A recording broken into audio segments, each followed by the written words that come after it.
Yeah, good luck tomorrow. Oh boy, the next couple days will be very, very windy. You had fire rolling across the street, almost like horizontally. It was just tremendous. Taking a look ahead to tomorrow, those strong winds is why we're once again talking about these red flag warnings. The calm before that windstorm. This is not a drill.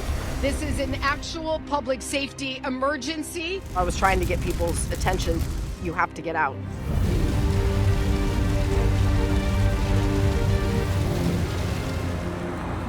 Again, low humidity, and we have dry vegetation, just a perfect combination to start a fire, so just be extra careful.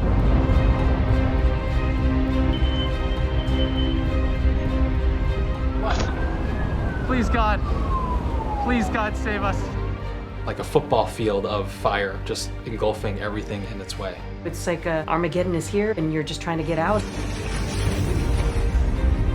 Get out of here. Oh my God.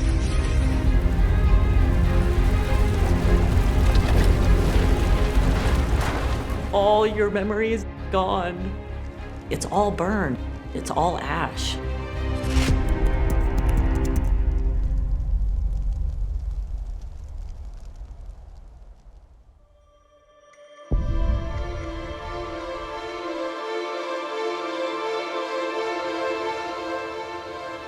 Our home was in Pacific Palisades, right close to the downtown. I work out of my house and my dog was asking to get out. So we walked out and I just walked around the corner to walk our normal dog route. And as I'm turning around the corner, all my neighbors are looking up at the hillside and we can see a plume of smoke. Clouds are really strange. A wildfire that started 3 miles from Sarah's house now hurtled down the hillside. Wildfires happen regularly in California, but rarely in winter. This was not a typical fire. It was rapid and it was fast moving. 8 months of drought meant the ground was tinder dry. Currently it's a 10-acre brush fire and heavy fuel on top of a ridge line, but it is pushing directly towards Palisades. We could see the planes dumping water. They flew right over the houses in front of us, and we kept thinking, they're gonna stop the fire. They couldn't stop the fire. In half an hour, it was 20 times bigger. The fire was now just a mile away from the Palisades, home to celebrities and movie stars. You literally can see the flames getting huge and burning down the hill. Seasonal Santa Ana winds, which travel from desert areas east of California, fanned the flames. By late morning, gusts reached 60 miles per hour. We didn't get any information on the TV. It was all our friends telling us, don't do this, don't do that. My neighbors next door grew up in the Palisades, and he kept saying to us, you need to calm down because this type of fire happens in this area, and in order for it to hit our houses, it would have to burn down the town. The fires continued to advance, and residents began to flee. We just pulled over here in the live truck, and you can see the dark sky right behind me just filled with this smoke. These fire trucks right behind us trying to get through all this traffic. The cars are stopped on our street here. There's a fire the other direction, so that's the way towards town that we would escape. You've got gridlock on Palisades Drive. People are driving down both sides. The firemen are bulldozing all these cars that block their way. By late afternoon, the fire had reached Sarah's street. There was like elderly couples with dogs out there in denial that it would ever hit the town. Everything is catching fire here. Trash bins, shrubs, trees, houses. The smoke is unbearable at this point. People are panicking and fire is consuming cars. Come on, guys, we gotta go. I was like, we've gotta go no matter whether we're sitting in traffic, whether we have to run to the beach, whatever may be, we had to just go.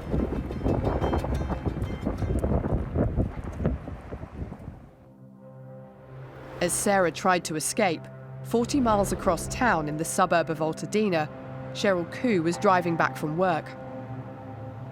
On the freeway, I have a clear view of the mountainside, and I saw an orange glow, a very small orange glow in the mountain, and I took a double take. High winds meant Southern California Edison, the local electricity company, had cut the supply to homes because of the risk of downed telegraph poles starting fires. But it hadn't turned off the power at high-voltage transmission towers in the hills behind Cheryl's house. I was on the sofa, relaxed, with the dogs in my lap.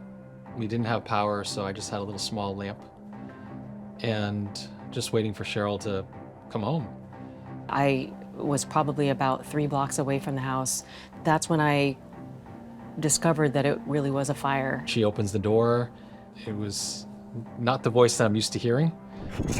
Hey babe, I need you to come out here right now. We have a very big problem. What? And I couldn't believe what I was seeing. The base of the tower, right there, was on fire. Holy shit! Oh no! Oh no! We ran back in the house to start packing things, and every trip to the car gave me an opportunity to check on the fire. And it was getting exponentially worse every time. Oh my god! Oh my god! No! I'm gonna spray the roof down. I don't know if we have time. You want to just do it? Yeah.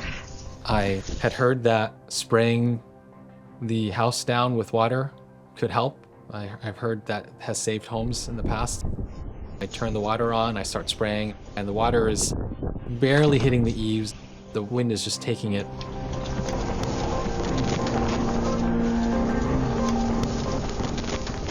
The winds were already 70 miles an hour. I knew that we had to go, and we had to go quickly. I had taken my phone out one last time, and I filmed the outside of the house. Please God, save us. Save our house. Please. Please, God, please. And I just started to cry. Let's go, we're going.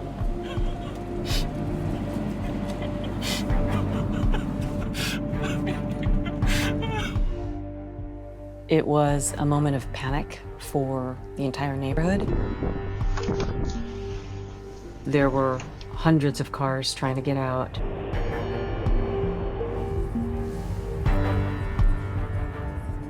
Armageddon is here and you're just trying to get out. Let's go, babe. Then we'd run into blocked roads because trees had fallen down.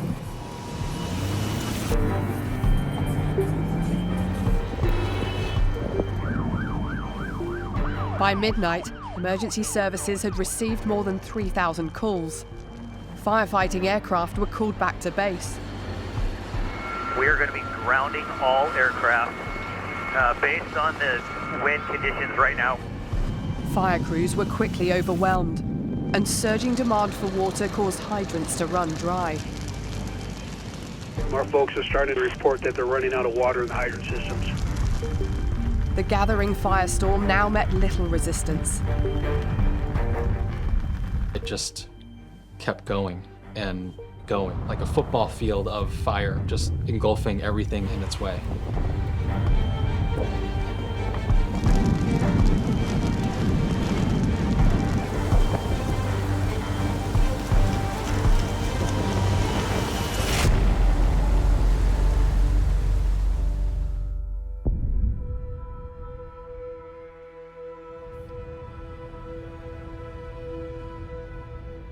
I had decided I needed to jump in the car and go see for myself. It was unreal. In a matter of a minute, I saw someone in front of their house with their head in their hands because their house was on fire. I saw someone who had their home completely demolished, but their detached garage made it. And so they were pulling things out of their garage and loading their car. And I couldn't believe what I was seeing. It was so horrific.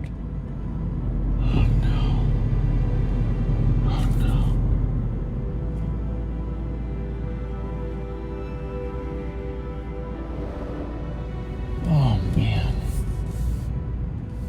I was literally like seeing like almost like a war had broken out. By the time they were eventually contained, 2 major fires and 3 smaller ones had burned an area the size of Washington, D.C. 16,000 homes and businesses had been destroyed. 29 people had been killed. It is so unrecognizable. It almost doesn't feel like where we lived before. But just the extent of it too, there's so little left standing. It's just so complete.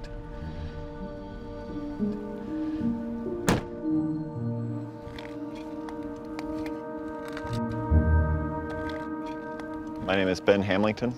And what's your job then? I'm a climate scientist. I work at the NASA Jet Propulsion Laboratory. And what's behind us? The remnants of my house are behind us. I didn't think we were on the front line of climate change, otherwise I wouldn't have bought a house here. I feel kind of like a terrible climate scientist buying a house, putting my family in a place that was so at risk, but in reflection, when it happened, it kind of makes sense, right? This is how we expect climate change to play out. The way that it's going to express and affect people is through events like this that are going to increase in how severe they are, how often they happen, and then where they happen. My kids' bedrooms were on this side of the house. You can see their bed frames that are now mangled from the heat, which is kind of surprising to me that the heat could do that. My 9-year-old desperately wants something that's recognizable. So I'm trying to see if I can find anything in there.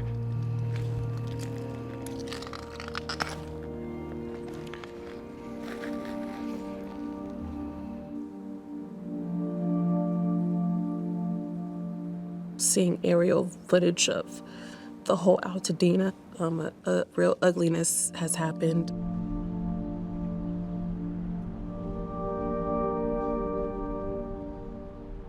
Altadena was beautiful. Altadena was green.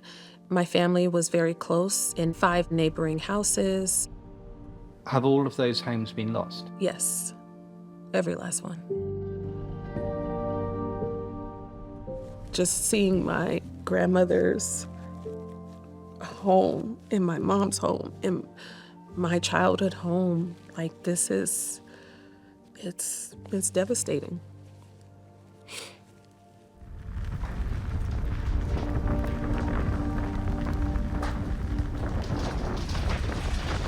I'm begging anyone to help put out this fire. A neighbor, he was actually on the news and he was begging the firefighters, please, somebody come. Please help. I mean, based on the size of the fire to the east of my house, it probably will take 5 to 10 minutes for a hose to put it out. But nobody ever came.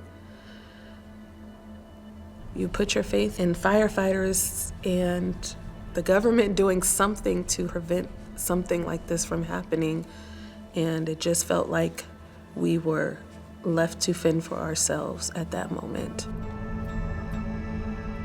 In the aftermath of the disaster, the Los Angeles County Fire Department said there are not enough firefighters in LA County to address separate fires of this magnitude.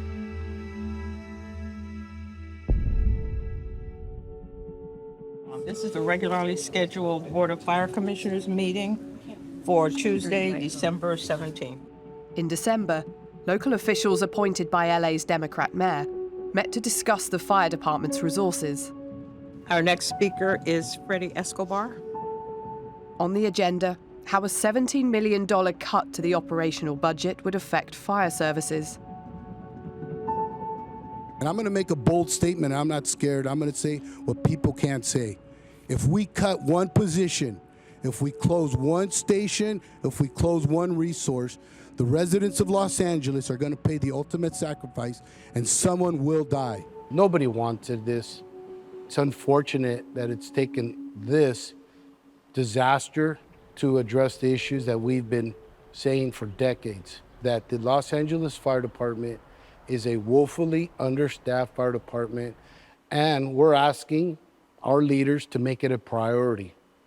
Now, the question was asked if we would have had everything we wanted in place, would we be able to mitigate this incident? Well, I can tell you, more is better. It would have helped. The threats we face from wildfires get worse every year. We are straining our department's resources beyond the brink, and we cannot continue on this path.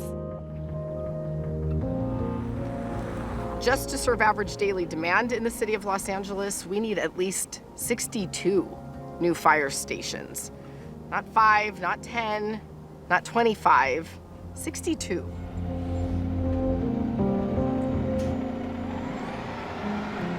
A lot of times we talk about the storm of the century, a once-in-a-lifetime weather event, and then we see it happen again and again.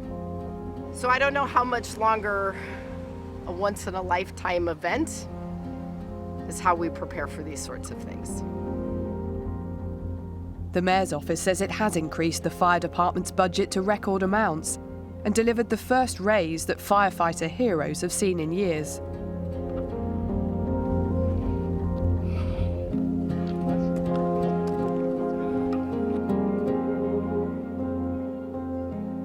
This is like a set of a movie. It's disastrous, and it's gonna happen again. Make no mistakes, it's gonna happen again. I'm not a weather person, but I've been on this planet long enough that it has changed. It's drier. Do I believe in climate change? Absolutely.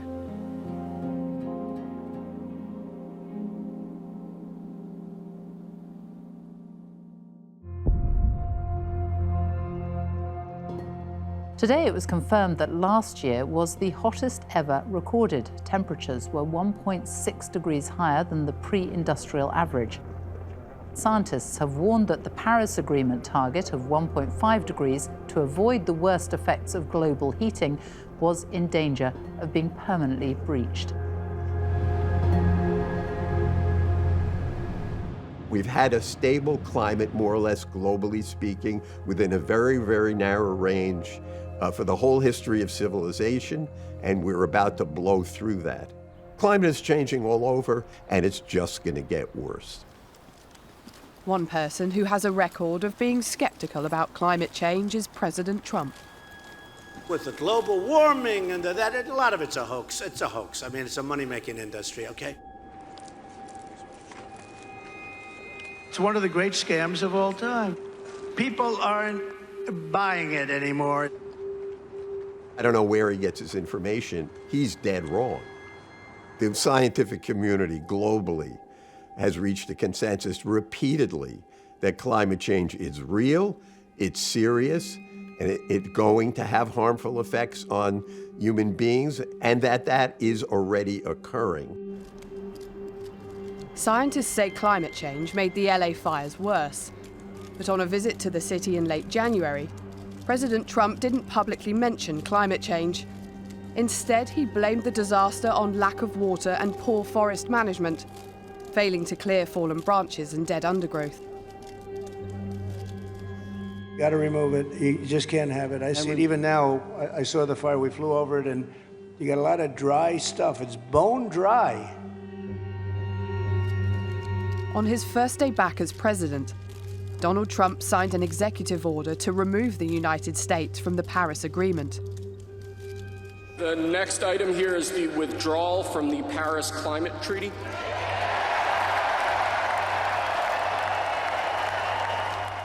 I think the main effect of it is not what it's going to do to hinder progress on climate change, because most countries in the world that are big emitters have forward-looking policies on how they're going to bring their emissions down. But what is important is the U.S.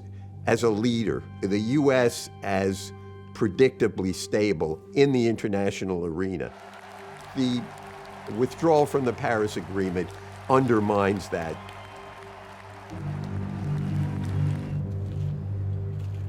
We think that people want to hear great hope and optimism, that we're really going to thrive and continue to grow and can be very hopeful about the future. And I think this event in particular has really made it clear that's not going to be the case. I think that has been obvious to me for a number of years, but this really hits home now that we really need to find a way to adapt and to protect what is most important to us.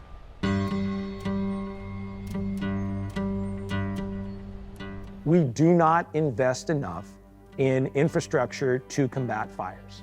Period, full stop. Lawyer Gerald Singleton is representing more than 1,600 people who lost homes and loved ones in the fire that began in Altadena.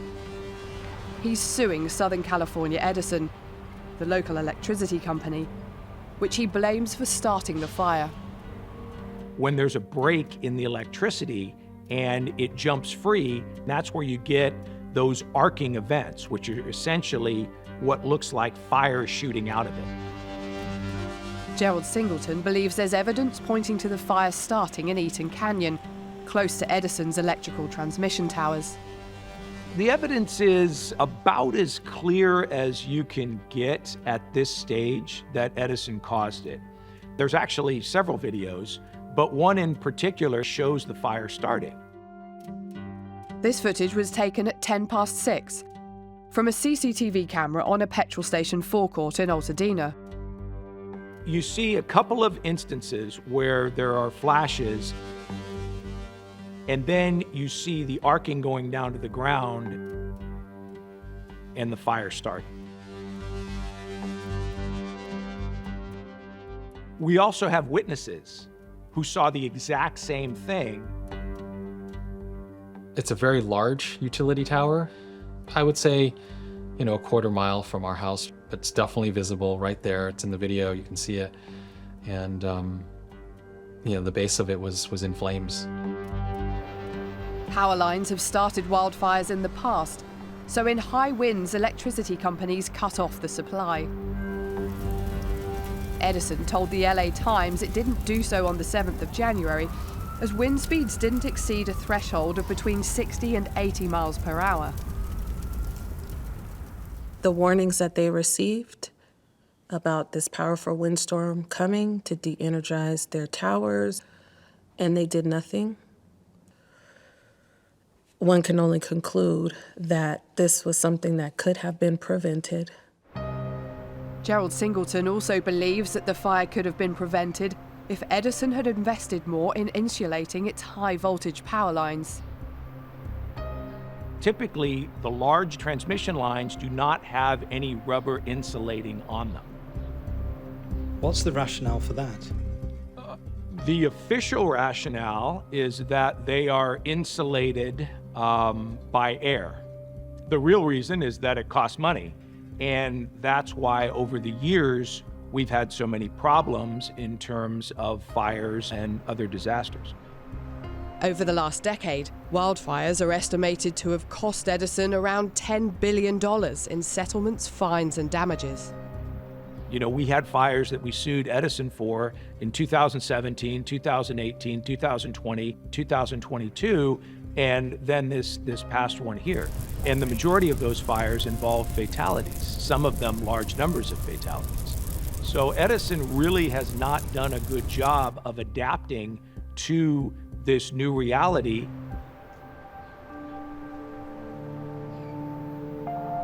Southern California Edison says its heart goes out to everyone affected by the wildfires, and that safety is its top priority. It says that the cause of the Eaton wildfire remains under investigation. It's exploring every possibility, including the possibility that SCE's equipment was involved, and that last year it spent more than $1.8 billion mitigating wildfire risks, including inspecting and upgrading transmission and distribution infrastructure more frequently than required by state regulators.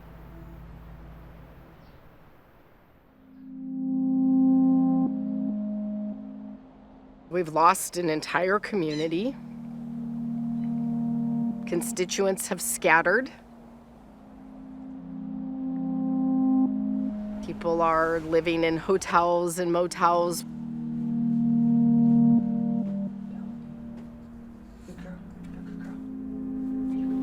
Jeffrey and Cheryl's house was one of the few to survive, and in February they were allowed back. But they're worried it may have been contaminated by toxic materials. A lot of homes in our area are older, 40s, 50s, 60s.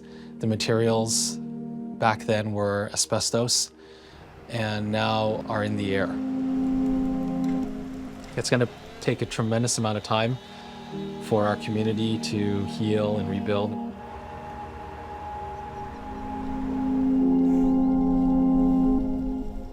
People are heartbroken and devastated, and the long-term trauma impacts of this are going to be very, very real. I can go to bed, but I wake up at 3 o'clock shaking, and I'm awake. Then I'm awake.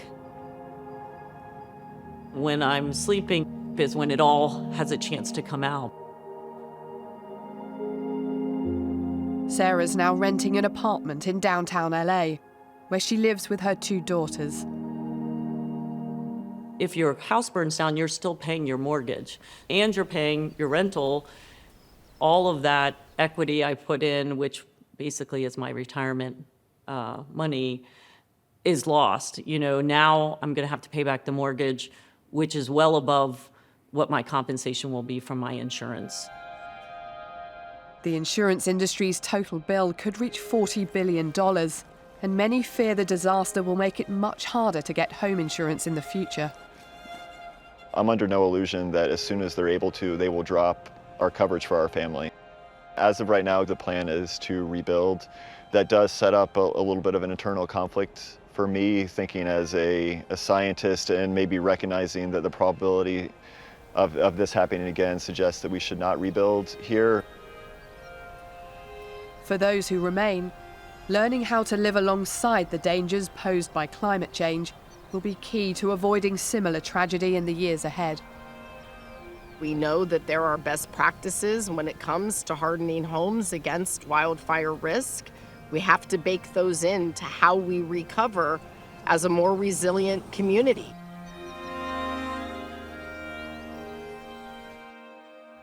It's too easy to quit, too easy just to give up. It's going to be challenging, it's going to be difficult, it's going to be probably the hardest thing that any of us have ever had to endure and encounter, but we will rebuild. Is overwhelming. But I also know that this community is extraordinary. We are going to stick together,